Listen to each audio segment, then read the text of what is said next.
Hi అండి, నమస్తే. Welcome back to our channel feel good Meena Kumari. Friends అందరూ బాగున్నారా? శ్రీకాకుళంలో ఎక్కడా లేని అరుదైన మరకత శివలింగాన్ని భైరవాన్పేటలో ప్రతిష్ఠించారండి. మార్చి 12, 2026న ఈ శివలింగాన్ని అయితే ప్రతిష్ఠించడం జరిగింది. ఈ మరకత శివలింగానికి చాలా ప్రత్యేకత ఉందండి. వీడియో మధ్యలో గురుగారు చెప్పారు, వినండి.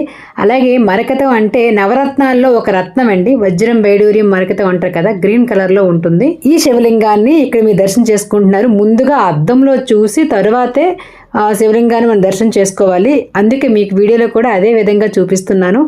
అక్కడికి వెళ్ళిన వాళ్ళకి కూడా ఎంత క్లియర్గా దర్శనం అవ్వలేదండి. కానీ మన ఫాలోవర్స్ అని మీకైతే మాత్రం చక్కగా ఈ దర్శనం నేను కలిగిస్తున్నాను. చూడండి, గ్రీన్ కలర్లో ఉంది.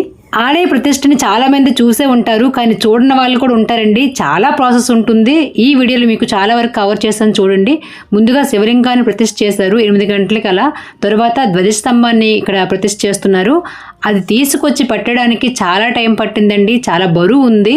ఇదంతా కూడా ఐరన్ కాదు, కర్ర అనమాట, వుడ్. అదేదో చెట్టు అంట, నాకు కూడా క్లియర్ లేదు. అదే చెట్టు తెలిస్తే కామెంట్ సెక్షన్ తెలియచేయండి. అంత పొడుగున్న చెట్టుని తీసుకొచ్చి జాగ్రత్తగా క్రేన్తోని అక్కడ నిలబెట్టడం జరిగింది. అండ్ ఇక్కడ గోమాత అండి. ముందుగా ఆలయం తెరిచిన తర్వాత గోమాతను చూపించాలంట. మనుషులు ఎవ్వరు కూడా చూసే శక్తి అంటే తట్టుకునే శక్తి ఉండదు మనుషులకి. సో ముందుగా ఆలయం తెరిచిన వెంటనే ఎదురుగా గోమాతను ఉంచారు. ఇక్కడ ముందుగా గోమాతకి అయితే ఇలా పసుపు కుంకుమలతో ఆడవాళ్ళంతా కూడా పూజలు చేశారు. మనం తీరిగ్గా గుడికి వెళ్ళి వచ్చేస్తూ ఉంటాం, కానీ ఆ ఆలయ ప్రతిష్ట జరిగేటప్పుడు ఎంత ప్రాసెస్ ఉంటుందండి. అలాగే ఆలయ నిర్మాణంలో కూడా చాలా ప్రాసెస్ ఉంటుంది. ఈ ఆలయానికి ఇంకొక ప్రత్యేకత ఉందండి. ఏంటి అంటే మొత్తం ఆలయం అంతా కూడా ఒక శివలింగం రూపంలో ఉంటుందండి.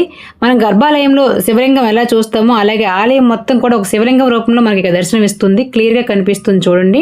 ధ్వజస్తంభం నిలబెట్టడం చాలా కష్టమైందండి. ఎందుకు అంటే చాలా బరువు ఉంది, చాలా పొడుగు. అలాగే అక్కడ క్రేన్ కట్టిన తాళ్ళు కూడా తెగిపోయాయి. కానీ అందరూ కూడా అక్కడ శివనామస్మరణ చేసేసరికి ఆ ధ్వజస్తంభం కూడా నిలబెట్టడం ఈజీగా అయిపోయిందనమాట. ఈ కార్యక్రమానికి శ్రీకాకుళం ఎమ్మెల్యే అయినటువంటి గుండు శంకర్ గారు కూడా వచ్చారు. మరకత శివలింగ ప్రతిష్టాపన అని విన్నాను. జనరల్గా మన శ్రీకాకుళంలో ఎక్కడ మరకత శివలింగం లేదు. మరకత శివలింగం అంటే ఏంటి, ప్రత్యేకత ఏంటి, అది కొంచెం వివరించండి మా ఫాలోవర్స్కి. మనకి నవరత్నాల్లో మరకతం, మాణిక్యం అని వజ్రాల్లో ఉన్న వజ్రాలు, వైడూర్యాలు, మరకతం, మాణిక్యం ఇలాగ ఉన్నాయి. అందులో ఒక్కొక్క రాతికి ఒక్కొక్క శక్తి ఉంటుంది. మరకత లింగం అనేటటువంటిది ఆకుపచ్చ రంగులో ఉంటుంది.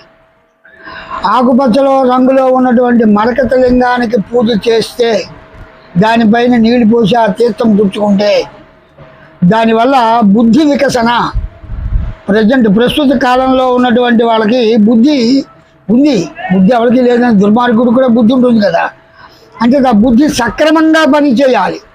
అది సక్రమంగా పనిచేయడానికి రుద్ర సంబంధమైనటువంటి మంత్రములు చెప్తూ మనలో ఉన్నటువంటి కల్మషములు పోగొట్టుకుంటూ ఆ శివుడికి అభిషేకం చేస్తే దానివల్ల మరకత లింగం తాలూకా ప్రాశస్యత ఎక్కువగా ఉంటుంది. మరకత లింగంకి అభిషేకం చేసినటువంటి తీర్థం పుచ్చుకున్న, మరకత లింగాన్ని దర్శించిన దానివల్ల అధికమైనటువంటి శక్తి వస్తుంది చూసిన వాళ్ళకి, అభిషేకం చేసిన వాళ్ళకి.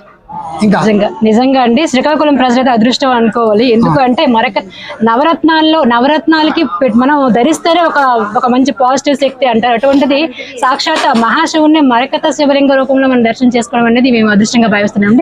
బుద్ధుడికి సంబంధించిన రాయి. బుద్ధుడు అంటే బుద్ధికి కారకుడు అని చెప్తారు సహజంగా. బుధ సంపద కారక అని జ్యోతిష్ శాస్త్రం చెప్తుంది. సంపదలను ఇచ్చేవాడు బుధుడు. అటువంటి బుధుడికి ప్రీతికరమైనటువంటి రాయి. ఒక విషయం, పిల్లలు కొంతమంది చెప్పిన మాట వినట్లేదు, మొండిగా ఉంటారు. సో ఇది బుద్ధుడికి సంబంధించింది అంటారు. ఇలా ఇది బుద్ధికి సంబంధించిన శివలింగం కాబట్టి పిల్లల్ని తీసుకొచ్చి ఇక్కడ దర్శనం చేయిస్తే ఏమైనా ఫలితాలు ఉంటాయి? 100కి 100 పాళ్ళు సత్ఫలితములు ఉంటాయి, గ్యారంటీ. అందులో ఏమి సందేహం లేదు. మీకు ఆలోచన ఎలా కలిగింది? మరకత శివలింగాన్ని స్థాపించాలన్న ఆలోచన మీకు ఎలా వచ్చింది? అందరూ శివాలయం అడుగుతున్నారు కదా సార్, మనం శివాలయం స్టార్ట్ చేయదు మంచి ఆలోచన అని చెప్పాను. చెప్తే అయ్యబాబే నాకైతే 70 ఏళ్ళు దాటిపోయింది, నా వల్ల సాధ్యం కాదు, మన కాడ అసలు డబ్బులు అయితే లేవు, ఎలా స్టార్ట్ చేస్తాం సార్ అని అన్నారు. సార్ మనం ప్రయత్నం మంది చేయించుకునేవాడు భగవంతుడు, ఆయన మీద నమ్మకం చేద్దాం. ఆయనతో మనతో చేయించుకుంటే పర్వాలేదు, లేకపోతే అక్కడ ఉండిపోద్ది. మన వల్ల ఏంటి లేదు, మనం చేసింది ఏంటి లేదు. ఒక్కొక్క లింగానికి ఒక్కొక్క గొప్పతనం ఉంటుంది. ఈ లింగానికి ఏంటంటే ఈ లింగాన్ని అభిషేకించి ఆ నీళ్ళని మనం సేకరిస్తే మనలో ఎటువంటి అనారోగ్యాలను కూడా తీసేస్తుందట. అయితే మనం చేసే పని కూడా 10 మందికి ఉపయోగపడితే మనకు సరదా ఆనందం. గురు పూజ్యులు రుద్రకోటేశ్వర శర్మ గారు మరకత లింగం గురించి చక్కగా వివరించారు. అలాగే ఆలయ ధర్మకర్త తులసిరామ్ గారు కూడా చక్కగా మాట్లాడారు. ఇక్కడ శివలింగం చూడండి, ఆ శివలింగం ఆలయం అయితే శివలింగ ఆకారంలో ఉంది కదా, ఆలయం చుట్టూ కూడా శిల్పకళ ఈ విధంగా ఉందండి. మీరు దగ్గర నుండి చూస్తే తెలుస్తుంది. పైన శివలింగం, తర్వాత ఏనుగులు, కింద నందీశ్వరుడు, ఇలా చక్కగా శిల్పాలు చెక్కారు. అందుకే అది మొత్తం గుడి మొత్తం కూడా మనకు లింగంలా కనిపిస్తుంది. అలాగే ఎక్కడ కూడా అంటే ప్రతిదీ కూడా ప్రత్యేకత అనమాట. 1 మరకత శివలింగం, 2 ఆలయమే శివలింగ ఆకారంలో ఉంది, 3 ఈ ఆలయం చుట్టూ కూడా శిల్పకళ ఎంత అందంగా ఉంది. మీరు ఎవరైనా కరెక్ట్గా చాలామంది గుడికి వెళ్ళి దర్శనం చేసుకుని వచ్చేస్తూ ఉంటారు, కానీ ఒకసారి ఆలయం ఆ శిల్పకళ కూడా చూడండి. చుట్టూ ఈ విధంగా ఉంది. ప్రతిష్ట అయిన తర్వాత భక్తులకు దర్శనం కలిగించారండి. ఆ రోజు చాలా ఎండగా ఉంది, కానీ అంత ఎండలో కూడా ఎంతమంది భక్తులు వచ్చారో చూడండి. ముందుగా భక్తులందరినీ కూడా అద్దంలో స్వామివారిని చూడమని చెప్పారు, తర్వాత డైరెక్ట్గా చూడమని చెప్పారు. చూడండి, అందరూ డిసిప్లిన్గా క్యూలో వచ్చి మరీ స్వామివారిని దర్శనం చేసుకుంటున్నారు. ఇంత ఎండలో కూడా క్యూలో నిల్చున్నారు. తర్వాత ఇక్కడ ఆర్కెస్ట్రా కూడా ఏర్పాటు చేయడం జరిగిందండి. శివుని గురించి చక్కగా పాటలు పాడారు.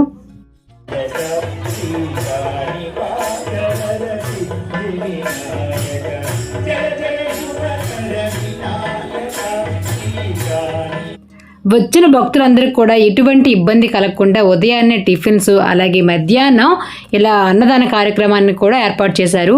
మామూలుగా కాదండి, పులిహోర, చక్కెర పొంగలి, 2 కర్రీస్ చాలా బాగున్నాయి. ముఖ్యంగా నా ఫేవరెట్ అక్కడ చక్కెర పొంగలి ఉంది. ఈ శివాలయ ప్రతిష్టకు ముందే ఇక్కడ 25 సంవత్సరాల నుంచి బాబా ఆలయం అయితే ఉందండి. పక్కన శివాలయం పక్కనే బాబా ఆలయం ఉంది.